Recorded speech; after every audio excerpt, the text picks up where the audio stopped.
ఈ ప్రెజెంట్ ఉన్న టెక్నాలజీ మీద మీ ఒపీనియన్ ఏంటి? ప్రెజెంట్ ఉన్న టెక్నాలజీ అంటే సింపుల్గా ప్రైవసీ అనేది మెయిన్ ఉంటుందండి.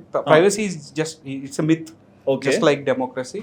ఇన్ నా పాయింట్ ఆఫ్ వ్యూలో ఏంటంటే ప్రైవసీ అనేది ఎక్కడ లేదు, ఏ సెక్టార్లో లేదు. ప్రైవసీ అంటే మనం సీక్రెట్గా ఏది కూడా ఉంచుకోకూడదు.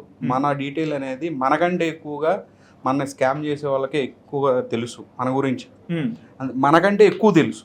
సో ఈ ఫ్రాడ్స్ అన్నీ జరుగుతుంది కూడా. ఇప్పుడు ప్రజెంట్ మార్కెట్లో జరుగుతున్న ప్రతి ఫ్రాడ్, ప్రతి స్కామ్ కూడా ఆ బేసిస్ మీదే జరుగుతూ ఉన్నాయి. మెయిన్ ఏంటంటే ఈ technology advancement at the same time సరైన లా లేకపోవడం. అంటే మన స్టేట్ వైడ్ లా కాదు, నేషనల్ వైడ్గా మనకు ఐటీ లా అనేది చాలా వీక్గా ఉంది. ఓకే. సో దాన్ని మోడర్నైజ్ చేసుకోవాలి. దానికి లిటరల్గా మనం చెప్పాలని అంటే ఎన్నో రిఫార్మ్స్ చేసుకోవాల్సిన అవసరం ఉంది. అది ఒక రోజులో అయ్యే ఇది కూడా కాదు, ఇంకా టైం పడుతుంది.